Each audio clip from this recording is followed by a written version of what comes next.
कल और आज ज़ुमान पार्क में जो कुछ हुआ हम आज के वीलाग में वो भी डिस्कस करेंगे। और कल इमरान खान साहब का एक वीडियो बयान आया था। उस वीडियो बयान में उन्होंने किसी एक शख्स का जिक्र किया था कि वो आदमी जो अकेला ये फैसले कर रहा है, वो आदमी कौन है, उसके बारे में भी हम आज के वीलाग में आपको बताएंगे।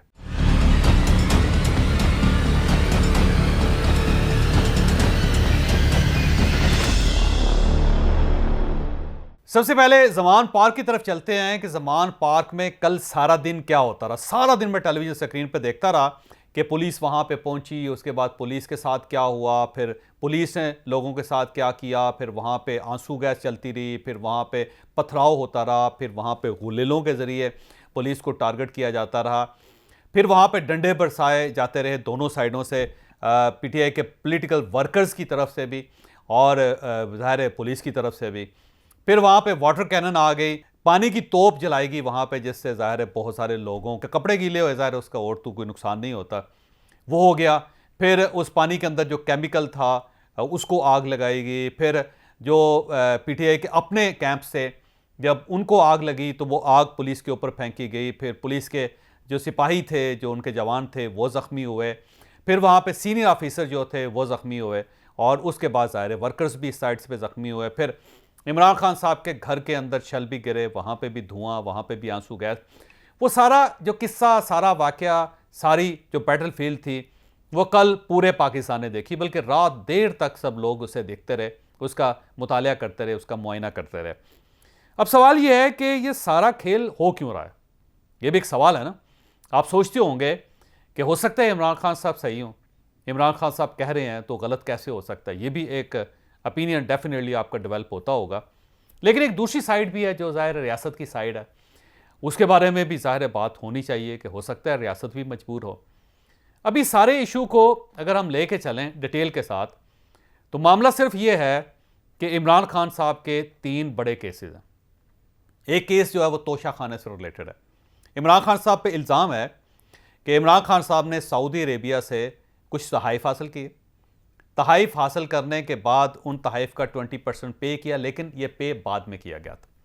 वो तहाइफ पहले मार्केट में बेच दिए गए और उन्हें ज़्यादा रकम पे बेचा गया और कम रकम उनकी डिक्लेयर की गई, और उसके बाद फिर जो पैसे हासिल हुए उसमें से 20% जो है वो सरकारी ख़जाने में जमा करवा दिया गया। लेकिन इस सारे मामले में 3 चीज़ें हैं जिसका जवाब इमरान खान साहब ने आज तक नहीं दिया। पहला सवाल ये है कि इमरान खान साहब ने जो तहाइफ ख़रीदे उसकी रकम अगर इमरान खान साहब के पास थी तो क्या उन्होंने वो रकम डिक्लेयर की थी। इसका जवाब नहीं है, क्योंकि इमरान खान साहब ने तोहफे बेचने के बाद उस रकम से जो पैसे हासिल हुए वो सरकारी ख़जाने में जमा करवाए थे और वो भी उनकी वैल्यू भी कम रखी थी, जबकि मार्केट में वो ज़्यादा कीमत में बिके थे। दूसरा, जब इमरान खान साहब ने ये तोहफे बेच दिए तो उससे जो रकम हासिल हुई थी, क्या इमरान खान साहब ने वो डिक्लेयर की या नहीं की। तो इमरान खान साहब ने वो रकम डिक्लेयर नहीं की, क्योंकि इमरान खान साहब के पास पैसा ज़्यादा आया था और वो पैसे को कंसील करना चाह रहे थे। अब एक सवाल ये भी है कि वो तहाइफ एक्चुअल उनकी वैल्यू क्या थी और क्या वो मार्केट में एक्चुअल प्राइस पे बिके या फिर वो लोअर प्राइस पे बिके। तो ये 3 सवाल हैं जिनका जवाब इमरान खान साहब ने जाके अदालत में देना है। लेकिन इमरान खान साहब जानते हैं कि इस केस में मैं फंस जाऊँगा, मेरे पास इन तीनों सवालों के जवाब नहीं है, और अगर ये जवाब नहीं दे सकेंगे तो ज़ाहिर कंसीलमेंट का केस बन जाएगा। फिर ये कहा जाएगा कि इमरान खान साहब ने कुछ असासे छुपाए हैं, और असासे छुपाना हुकूमत पाकिस्तान के मुताबिक, आईन पाकिस्तान के मुताबिक, कानून पाकिस्तान के मुताबिक ये जुर्म है। मैं यहाँ आपको मियाँ नवाज शरीफ की मिसाल देता हूँ कि जब मियाँ नवाज शरीफ साहब के ख़िलाफ़ पनामा के केस चल रहा था तो उस केस के दौरान एक इंफॉर्मेशन ये बाहर आई कि मियाँ नवाज शरीफ ने अपने साहबजादे के साथ मिल के दुबई के अंदर एक कंपनी रजिस्टर करवाई थी और उसमें मियाँ नवाज शरीफ ने कुछ रकम रखी थी तनख्वाह के लिए। लेकिन अब वो तनख्वाह ज़ाहिर है मियाँ नवाज शरीफ साहब ने वसूल नहीं की थी, लेकिन क्योंकि वो कंपनी डिक्लेयर नहीं की गई थी और उस कंपनी की तनख्वाह भी डिक्लेयर नहीं की थी, और जब उसके कागजात सामने आ गए तो सुप्रीम कोर्ट ऑफ पाकिस्तान ने इसे कंसीलमेंट डिक्लेयर किया। ये कहा कि क्योंकि इनको ये अमाउंट मिलनी थी और ये इनका असासा थी और इन्होंने इस असासे को डिक्लेयर नहीं किया, लिहाजा अब ये प्राइम मिनिस्टर नहीं रह सकते। तो एक क्लियर कट केस मौजूद है, और यही केस अगर इमरान खान साहब इसी के ऊपर से रगड़ा इनको लगता है तो डेफिनेटली इमरान खान साहब को भी वही सज़ा हो जाएगी जो मियाँ नवाज शरीफ साहब को इससे पहले हुई। अब ये केस है क्लियर, जिसे ओपन एंड शट केस कहते हैं, ये ओपन एंड शट केस है और अदालत इमरान खान साहब को बार बार बुला रही, लेकिन इमरान खान साहब को 13 मरतबा तलब करने के बावजूद इमरान खान साहब अदालत नहीं जा रहे। अब सवाल ये है कि अदालत क्यों नहीं जा रहे? इमरान खान साहब अदालत इसलिए नहीं जा रहे कि जिस दिन इन्होंने अदालत में कदम रख दिया उस दिन इन पर फर्द जुर्म आयद हो जाएगी, उसके बाद प्रोसीडिंग शुरू हो जाएगी अदालत की, फिर आपको डेफिनेटली सवालों के जवाब देने पड़ेंगे। और इनके वकला ने कहा है कि आप अदालत में पेश ना हो ताकि फ़र्द जुर्म आयद ही ना हो सके। इस दौरान अगर आपकी हुकूमत आ जाएगी तो ये केस ऑटोमेटिक बंद हो जाएगा, फिर आपको कुछ सज़ा नहीं हो सकेगी। तो आप कोशिश करें कि जब तक इलेक्शन नहीं होते, जब तक आप प्राइम मिनिस्टर नहीं बनते, तो आप अदालत में पाँव न रखें। दूसरा केस जो इमरान खान साहब के खिलाफ है वो एक एडिशनल सेशन जज ज़ेबा चौधरी का केस है, जिसको इमरान खान साहब ने धमकी दी थी और उसके बाद ज़ाहिर है सो मोटो हुआ इसके ऊपर, तौहीन अदालत इमरान खान साहब के ऊपर लगी। इसमें भी बार बार इमरान खान साहब को बुलाया जा रहा है, लेकिन इमरान खान साहब इस केस में भी पेश नहीं हो रहे। तीसरा केस जो इमरान खान साहब को टेरियन वाइट का केस है, जिसके बारे में यह दावा किया जा रहा है कि इमरान खान साहब की साहबजादी हैं। अब इसका केस जो है वो भी बड़ा क्लियर है, बल्कि 3 दिन पहले जब इसकी हेयरिंग इस्लामाबाद हाई कोर्ट में हो रही थी तो ऑनरेबल चीफ जस्टिस साहब ने यह कहा था इनके वकील से कि ये केस सिर्फ 2 मिनट का केस है, इस केस की फाइल को 2 मिनट में बंद किया जा सकता है, बस आपके पास 2 सवाल हैं, इन 2 सवालों का आपने जवाब देना है। पहला सवाल यह है कि क्या टेरियन वाइट इमरान खान साहब की साहबजादी है या नहीं है। अगर आप कह देते हैं कि हाँ है तो केस बंद हो जाएगा, और अगर आप ये कह देते हैं कि नहीं ये उनकी साहबजादी नहीं है तो तब भी केस बंद हो जाएगा। तो आप एक क्लियर जवाब दें कि ये हैं या नहीं है, लेकिन इमरान खान साहब भी जवाब देने के लिए तैयार नहीं और उनके वकला भी जवाब देने के लिए तैयार नहीं, क्योंकि दोनों सूरतों में इनको पता है कि पंडोरा बॉक्स खुल जाएगा। अगर ये तस्लीम कर लेते हैं कि वाकई मेरी साहबजादी हैं, तो फिर अगला सवाल ये होगा कि इसका स्टेटस क्या है, क्या आपकी सीता वाइट के साथ शादी हुई थी। अब इमरान खान साहब को ये जवाब देना पड़ेगा। अब अगर वो कह देते हैं कि हाँ मेरी शादी हुई थी, तो अब सवाल ये है कि आपने डिक्लेयर क्यों नहीं किया। और अगर आप ये कह देते हैं कि ये शादी नहीं हुई थी, तो फिर ये उससे बड़ा जुर्म है, फिर जाहिर है यहाँ पे इस्लामी हदूद भी लगेंगे, जो इमरान खान साहब उस सवाल का जवाब नहीं देना चाहते। और इसके साथ साथ एक अगला सवाल ये भी होगा कि टेरियन वाइट अगर फ़र्ज़ करें उसका ताल्लुक आपके साथ कोई नहीं है ना, सवाल है कि ये इमरान खान साहब कह देते हैं कि जी मेरा उसके साथ कोई ताल्लुक नहीं है, या इनके वकील डिक्लेयर कर देते हैं, तो इसके बाद एक DNA रिपोर्ट आ जाएगी। अब DNA रिपोर्ट जो है इमरान खान साहब उसको कैसे डिनाई करेंगे। फिर वहाँ पे इनका एक हल्फनामा जो अमेरिकन अदालत में जमा करवाया था वो आ जाएगा, जिसमें उन्होंने डिक्लेयर किया था कि ये मेरी बेटी है और मैं इसको जमाइमा खान के हवाले करना चाहता हूँ ताकि वो इसकी परवरिश कर सके। तो वो जो एक एफिडेविट है इमरान खान साहब का वो सामने आ जाएगा, और फिर इसके साथ साथ कुछ डॉक्यूमेंट्स ऐसे आ जाएंगे जो इमरान खान साहब अपने हाथ से फिल करके उसके ऊपर दस्तखत करके उसके ऊपर अंगूठे का निशान लगाया हुआ। अब ये डॉक्यूमेंट्स जो है फिर इमरान खान साहब को इनका जवाब देना पड़ेगा, और अब ज़ाहिर है इमरान खान साहब अगर इनसे इनकार करते हैं तो फिर इनकी तस्दीक हो जाएगी, और अगर ये इनकार नहीं करते तो फिर ये पूछा जाएगा कि आपने इसको कंसील कैसे किया। तो ज़ाहिर है इमरान खान साहब हर लिहाज से फिर फंस जाएंगे उसमें। इमरान खान साहब इस केस में भी अदालत पेश नहीं होना चाहते।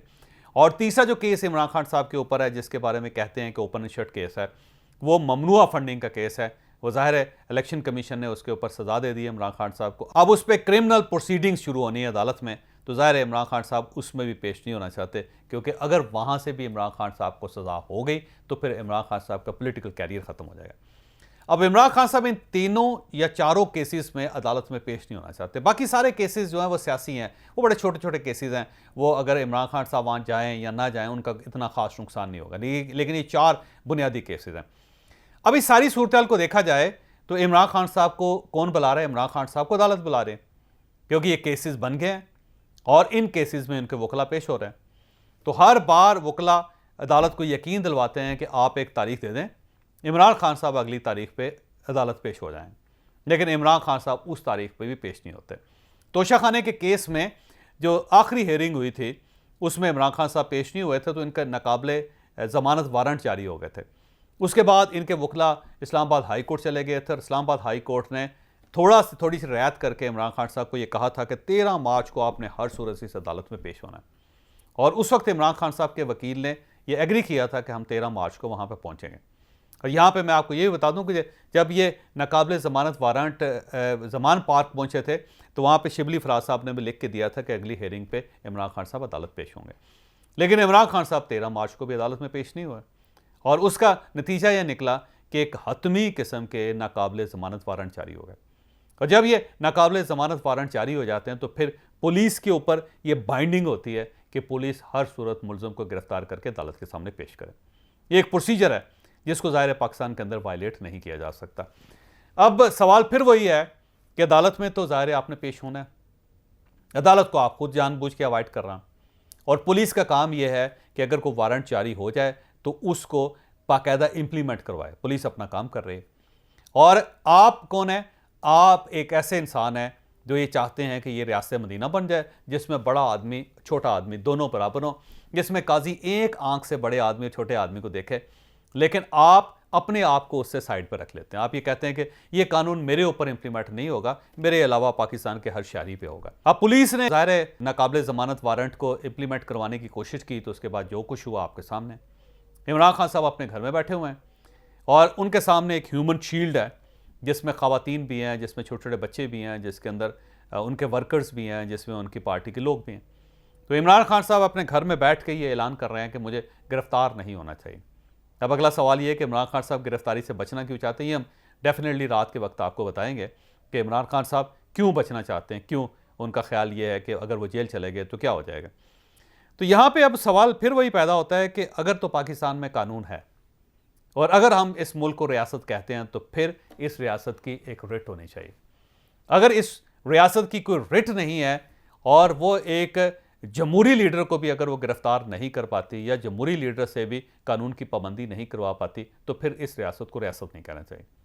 फिर आप इसे इजाज़त देते हैं, फिर आप ये समझें कि हम एक जत्था हैं, फिर आप ये कह दें कि हम 22 करोड़ लोगों का एक मजमा है और ये मजमा जो है सिर्फ इसके अलावा कोई काम नहीं करता कि ये तमाशा देखे। और इस माशरे में अगर कोई शख्स मजबूत है, तगड़ा है, तो उसके ऊपर कानून की कोई दफ़ा इम्प्लीमेंट नहीं हो सकती। तो फिर तो आप ये समझ लें। और अगर हमने इस रियासत को बनाना है या रियासत को चलाना है तो फिर हमें कानून की पाबंदी करना पड़ेगी और इमरान खान साहब इस कानून की पाबंदी करने के लिए तैयार हैं। अब आप खुद अंदाज़ा लगाएं कि आज अगर इमरान खान साहब को रायत मिल जाती है तो कल को अगर TLP हो या TTP हो या फिर MKM हो या फिर और बहुत सारी सियासी जमातें ना पाकिस्तान के अंदर, वो अगर ये कह देती हैं कि जी हमारे ख़िलाफ़ भी कोई कानून पाकिस्तान में इम्प्लीमेंट नहीं होगा तो फिर आप उन पे कानून को कैसे इम्प्लीमेंट करवाएं, फिर आप उन्हें कैसे गिरफ्तार करेंगे। इसका मतलब ये हुआ कि पाकिस्तान में फिर जो जत्थे हैं या फिर लोग हैं या जो आपके फॉलोअर्स हैं वो फैसला करेंगे कि आपके साथ क्या सलूक होना चाहिए। फिर फैसला उनकी तरफ से होगा कि क्या उनके खिलाफ कोई दफ़ा लग सकती है या नहीं लग सकती, क्या उनके खिलाफ कोई कार्रवाई हो सकती है या नहीं हो सकती, और क्या उनको गिरफ्तार करके सज़ा दी जा सकती है या नहीं दी जा सकती। अगर तो पाकिस्तान को हमने वहाँ ले जाना है तो फिर ये बड़ा सुनहरी मौका है, इमरान खान साहब को खेलने दें और इस खेल के आखिर में पे फैसला कर लें कि स्टेट चलेगी या नहीं चलेगी। और अगर आप ये समझते हैं कि नहीं हमने इस रियासत को चलाना है तो फिर मेरा ख्याल ये है कि ये बड़ा सुनहरी मौका है कि रियासत अपने रेट स्टैब्लिश करके साबित करे कि वाकई ही वो रियासत है। अब इसके बाद इमरान खान साहब को अगर अदालतें छोड़ देती हैं तो छोड़ दें। अगर इमरान खान साहब अपने आप को बेगुनाह साबित कर सकते हैं तो उसे बेगुनाह साबित होना चाहिए उन्हें। लेकिन इमरान खान साहब के साथ भी कोई ज़्यादती नहीं होनी चाहिए, लेकिन इमरान खान साहब को भी कोई ज़्यादती करने का इख्तियार नहीं मिलना चाहिए। ये इस तरह नहीं है कि अगर आप ये समझते हैं कि आपके 10, 15, 20 लाख फॉलोअर्स हैं तो फिर आप उसके बाद पूरी स्टेट को आगे लगा लें। फिर तो इसका मतलब ये हुआ कि आपने सिर्फ अपनी फॉलोइंग क्रिएट करनी है, आपने कल्ट बनना है और उसके बाद फिर रियासत जो है ना उसके अंदर जान नहीं है कि आपकी तरफ टेढ़ी आंख से भी देख सके। फिर आपने फैसला करना है कि आर्मी चीफ किसको होना चाहिए, आपने फैसला करना है कि चीफ जस्टिस किसको होना चाहिए, फिर आपने फैसला करना है कि आइन क्या है, फिर आपने फैसला करना है कि कानून क्या है, फिर आपने फैसला करना है कि आपने पार्लियामेंट को चलने देना है या नहीं चलने देना। अगर तो ये है, अगर आप ये समझते हैं कि ठीक है तो फिर तो ज़बरदस्त है, फिर क्या बात है। लेकिन अगर आप ये समझते हैं कि रियासत का काम कुछ और होता है तो फिर आपको रियासत को थोड़ी सी इज्जत, थोड़ा सा मुकाम देना पड़ेगा। और अगर आप रियासत को ये थोड़ी सी इज्जत, थोड़ा सा मुकाम नहीं देते तो फिर आप ये समझ लें कि पाकिस्तान चल नहीं सकेगा। तो जो कुछ ज़मान पार्क में हुआ बहुत अफसोसनाक है। मेरी दरख्वास्त ये है कि स्टेट को भी कोई फ़ैसले कर लेने चाहिए और इमरान खान साहब को भी कोई फ़ैसले कर लेने चाहिए। अगर ये फ़ैसले नहीं करते तो फिर कल को अगर इनकी गवर्नमेंट आ जाती है और उस गवर्नमेंट में अगर ये इसी तरह कानून पे अमल दरामद करवाना चाहते हैं और सामने से अगर रेजिस्टेंस होती है तो फिर आप कहाँ खड़े होंगे। अब मैं दूसरे इशू की तरफ आता हूँ कि इमरान खान साहब ने कल अपने वीडियो बयान में किसी उस शख्स का जिक्र किया था। कल इमरान खान साहब ने एक वीडियो बयान जारी किया था। उस वीडियो बयान में 2-4 बड़ी दिलचस्प चीज़ें हैं। मैं चाहता हूं कि आप उसे दोबारा सुन लें।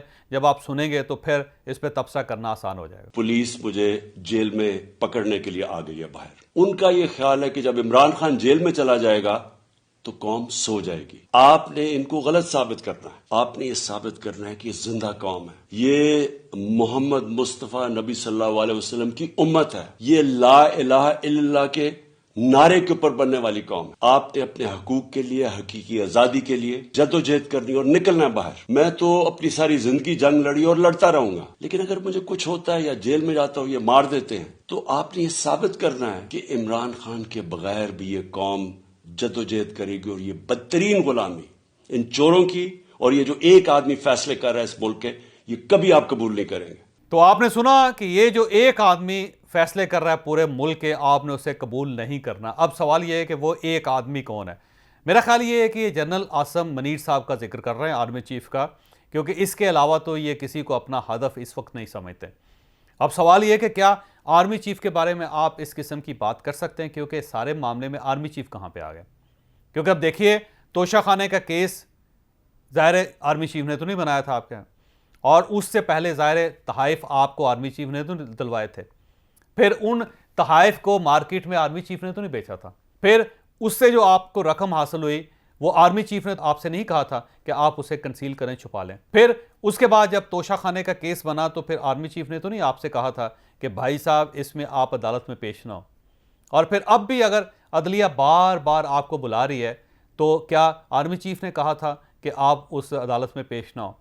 फिर ये नाकाबिल ज़मानत वारंट ज़ाहिर है कोई एस्टैब्लिशमेंट की तरफ से तो जारी नहीं हुए, ये तो ज़ाहिर अदालत की कार्रवाई है। और उसके बाद ज़ाहिर है वहाँ पे अगर पुलिस आई है तो क्या ये आर्मी चीफ के कहने पे आई है? अब आप खुद अंदाज़ा लगाएं कि सारी गलतियाँ बेसिकली आपकी हैं। मैं वकालत नहीं कर रहा फौज की, लेकिन बड़ा सीधा सा सवाल है कि जब ये सारी चीज़ें आपकी अपनी हैं तो फिर आप किसी और आदमी को क्यों कह रहे हैं? क्यों ये कह रहे हैं कि कोई और शख्स है जो फैसले कर रहा है? अब सवाल ये कि क्या वाकई इस्टेब्लिशमेंट इमरान खान साहब के खिलाफ फैसले कर रहे हैं? तो यहाँ पे एक सवाल ये भी बनता है कि इससे पहले जनरल बाजवा साहब के बारे में आपका ख्याल था कि वो मीर सादक और मीर जाफ़र हैं और वो आपको नुकसान पहुँचा रहे हैं, लेकिन साथ साथ आप उनसे मिलना भी चाहते थे, साथ साथ आप उनको एक्सटेंशन भी देना चाहते थे, और वो एक्सटेंशन आपने अपनी गवर्नमेंट जाने के बाद भी 3 मरतबा कोशिश की। सेम इसी तरह अगर ये इस आर्मी चीफ, जो मौजूदा आर्मी चीफ है, इनके बारे में आपका ख्याल ये है कि ये गलत आदमी है और आप ये समझते हैं कि ये सब कुछ यही करवा रहे हैं, तो सवाल ये है कि आप फिर इनसे मिलना क्यों चाहते हैं? क्योंकि आप तो कह रहे हैं कि हमारे दरवाजे आपके लिए खुले हैं, हम अपना हाथ आपकी तरफ बढ़ा रहे हैं और आपको इंटरवेंशन करनी चाहिए, आपको आगे आना चाहिए, आपको ये मामला सेटल करने चाहिए। बल्कि आपकी तरफ तो ये भी था कि हम तो ताली बजाना चाहते हैं, लेकिन दूसरी तरफ से हाथ ही आगे नहीं आ रहा। तो जब ये आप समझते हैं कि एक शख्स ये सब कुछ करवा रहा है, तो फिर उस एक शख्स के साथ मिलना क्यों चाहते हैं आप? ये एक अजीब सा तजाद है, वैसे अजीब सी बात है कि या तो आप उस शख्स से मिलना ही नहीं चाहें, और या फिर आप उस शख्स से मिल लें और उससे कहें कि मैं आपका एहतराम करता हूं और हमें मिलकर चलना चाहिए। आप किसी एक जगह पर रुके तो सही, किसी एक जगह पर खड़े तो हों। लेकिन अब तक की जो इमरान खान साहब की सियासत है, उससे मैंने ये अंदाज़ा लगाया कि इमरान खान साहब दूसरों को बुली करना चाहते हैं, ये दूसरों को दबाना चाहते हैं, और अगर तो वो दब जाएं तो इमरान खान साहब खुश हो जाते हैं, और अगर वो दबे ना तो फिर इमरान खान साहब को मज़ीद वट चढ़ जाता है, और ये भी होता है कि थोड़े से उससे घबरा भी जाते हैं। तो इस वक्त क्योंकि दूसरी साइड से ताली नहीं बजाई जा रही, दूसरी तरफ से दरवाज़ा नहीं खुल रहा, दूसरी तरफ से कोई पैगाम नहीं आ रहा, दूसरी तरफ से कोई फ़ोन नहीं आ रहा, तो इमरान खान साहब को बड़ी तकलीफ़ है। अब इसी तकलीफ़ में वो कोई ना कोई बहाना तलाश करते रहते हैं जिससे कुंडी खटकाई जा सके, दरवाजे पर दस्तक दी जा सके। तो ये दरवाजे पर दस्तक दी जा रही है ताकि फ़ौज की तरफ से रिस्पांस आए कि भाई साहब हमारा कोई कसूर नहीं है, आप जाने, अदलिया जाने, गवर्नमेंट जाने और मुकदमे जाने। और जो ही उस तरफ से बयान आएगा तो फिर आपका एक सिलसिला शुरू हो जाएगा उनके साथ गुफ्तगू करने का। फिर आप कह सकते हैं कि देखें जी फ़लाँ आदमी को आपने अपॉइंट करवा दिया, फिर कहेंगे देखें जी आपने जो निगरान वज़ीर आला बनवा दिया, ये कौन है? फिर आप कहेंगे देखें जी इलेक्शन कमीशन को आप सिक्योरिटी क्यों नहीं दे रहे? फिर आप कहेंगे जी देखें जी अदालतों को आप क्यों नहीं कह रहे कि इलेक्शन करवाएं?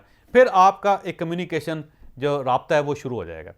तो मेरा ख्याल ये है कि इमरान खान साहब दबा के एक कम्युनिकेशन क्रिएट करना चाहते हैं, बुली करके एक कम्युनिकेशन क्रिएट करना चाहते हैं, जो मेरा नहीं ख्याल कि इमरान खान साहब की ये ख्वाहिश पूरी हो जाएगी। क्योंकि ये याद रखें कि जो आर्म्ड फोर्सेस होती हैं वो दुनिया में किसी भी कोने में हो, वो किसी भी मुल्क की हो, जब आप उन्हें दबाते हैं तो फिर उनका रिएक्शन बड़ा खौफनाक होता है। इनके साथ बात करने का सिर्फ एक ही तरीका होता है कि आप डायलॉग करें, मोहब्बत, कंपैशन, गुफ्तगू, प्यार। और अगर आप प्यार से बात नहीं कर रहे और अगर आप इनको दबाना चाहते हैं तो अल्टीमेटली उसका वही नतीजा निकलेगा जो पूरी दुनिया में निकलता है। इस्टेब्लिशमेंट आपसे मजीद डिस्टेंस पे चली जाएगी। लिहाजा ये जो कुछ कर रहे हैं ये वो शख्स नहीं कर रहा, याद रखिएगा, ये सिर्फ इमरान खान कर रहे हैं। लिहाजा अगर तो इमरान खान साहब की मुराद वो एक शख्स है तो वो एक शख्स इमरान खान साहब खुद हैं। फिर इमरान खान साहब को अपनी इस्लाह खुद कर लेनी चाहिए, क्योंकि इस वक्त अगर पूरे पाकिस्तान में किसी शख्स को किसी शख्स से खतरा हो सकता है तो इमरान खान को इमरान खान की ज़ात से खतरा हो सकता है।